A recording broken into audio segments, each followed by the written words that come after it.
Hola hermanos, hoy día seguimos con nuestro recorrido de meditaciones en el Catecismo de Heidelberg. Hoy día veremos las preguntas 10 y 11.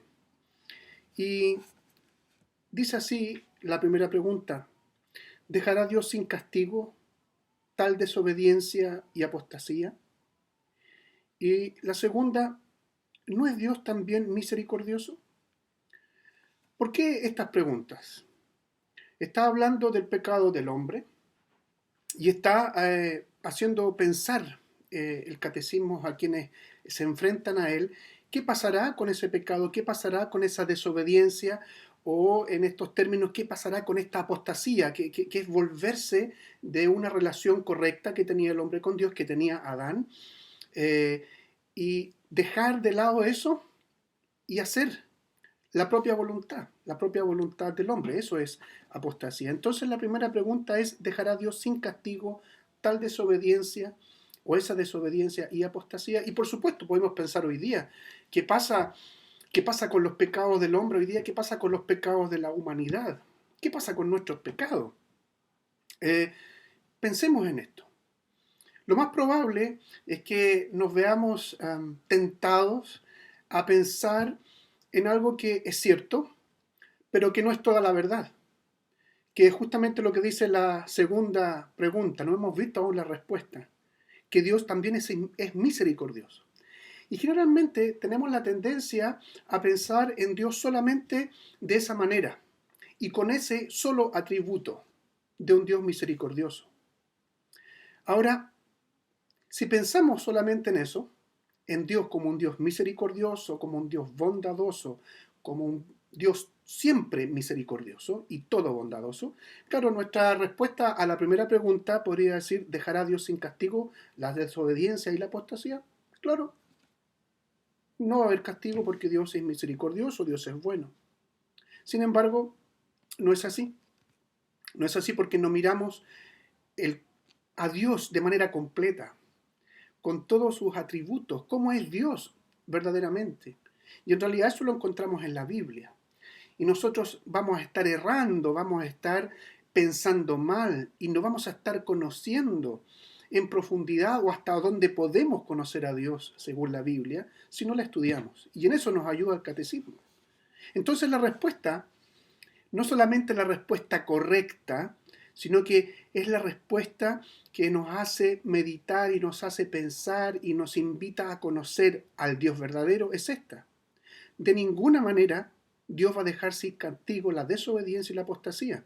Antes, su ira es engrandecida horriblemente, tanto por el pecado original como por aquellos que cometemos ahora, y quiere castigarlos por su perfecta justicia temporal o eternamente. Según ha dicho el mismo Dios: maldito todo aquel que no permaneciere en todas las cosas escritas en el libro de la ley para hacerlas. Y aquí viene entonces esta pregunta segunda: ¿pero no es Dios también misericordioso? Sí, Dios es misericordioso, pero también es justo. Aquí aparece otro atributo de Dios. Por tanto, su justicia exige que el pecado que se ha cometido contra la suprema majestad de Dios sea también castigado severísimamente con el castigo eterno del cuerpo y del alma. Entonces, quizás nuestras preguntas aquí o lo que debamos recordar es cómo escapar de esto entonces. Porque la Biblia nos muestra un Dios que es misericordioso y bondadoso, pero también un Dios justo. Y en esa justicia Dios nos va a dar por inocente al culpable. Y aquí quiero usar una cita del Antiguo Testamento que está en Éxodo, y que está hablando de las palabras de Dios a su pueblo a través de Moisés. Y dice Éxodo 34, verso 6 y la primera parte del verso 7: y pasando Jehová por delante de él, proclamó: Jehová, Jehová, fuerte, misericordioso y piadoso, tardo para la ira y grande en misericordia y en verdad.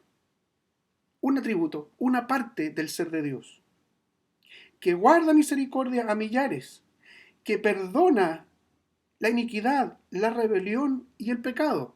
Y sigue hablando de esa parte de los atributos de Dios, un Dios misericordioso. Pero fíjense lo que dice después, y que de ningún modo tendrá por inocente al malvado. O sea, Dios es bondadoso, Dios es un Dios misericordioso, pero también es un Dios justo. Y eso está unido a la santidad de Dios. Y que Dios sea santo implica, entre otras cosas, pero una fundamental, que Dios no puede tener comunión con el pecado. No puede amalgamarse este Dios santo con el pecado. Y por lo tanto exige castigo, como nos enseña el catecismo, castigo del pecado. Ahora, en el libro de los Salmos, un salmo muy conocido en el cristianismo, especialmente en el mundo evangélico, que es el Salmo 51, fíjense cómo se refiere David a su pecado, cuando confiesa su pecado, cuando se enfrenta a Dios. Dice así: lávame y seré más blanco que la nieve. Está confesando el pecado, ¿verdad? En el Salmo 51.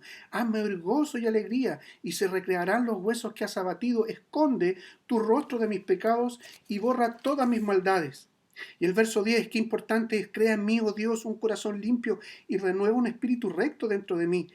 Y tiene esta sensación el salmista cuando expresa lo siguiente: no me eches de delante de ti, no quites de mí tu Santo Espíritu, vuélveme el gozo de tu salvación y espíritu noble me sustente.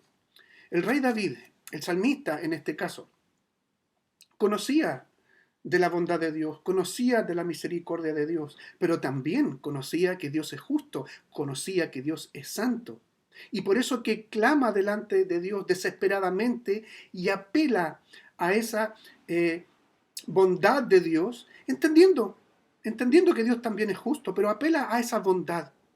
Pero el David y todos los hombres en la Escritura, todos los hombres en la Biblia, apelaban a la bondad y a la misericordia de Dios, sabiendo que siempre Dios proveería, ¿no es cierto? Proveería de un sustituto. Y lo había prometido, un sustituto, en quien cargaría el pecado. Y esas sombras, como nosotros aprendemos en la Escritura del que vendría de Cristo, estaban dadas, ¿verdad?, en sacrificios de animales, y por eso se sacrificaban animalitos, por eso se vertía la sangre de los animales y eran muertos los animales, pero pensando en un verdadero cordero, en un verdadero sustituto que era Cristo, y que fue Cristo el que pagó por los pecados, es donde Dios vació su ira justa, para que yo no experimentara esa ira de Dios y para que tú no experimentaras esa ira de Dios. El catecismo hoy día entonces nos está haciendo pensar en la santidad de Dios, en la justicia de Dios, pero también en la misericordia de Dios. Y estas no se pueden separar. No podemos mirar a Dios como un Dios solamente bondadoso o como un Dios solamente justo o como un Dios solamente santo, sino que todas estas cosas están en la persona de Dios. Nosotros, por gracia, hemos sido puestos aparte, hemos sido puestos en un lugar especial, porque en Cristo Jesús nuestros pecados han sido perdonados. Pero cada vez que pecamos tenemos que recordar esto, que Dios es santo y nuestros pecados ofenden su santidad.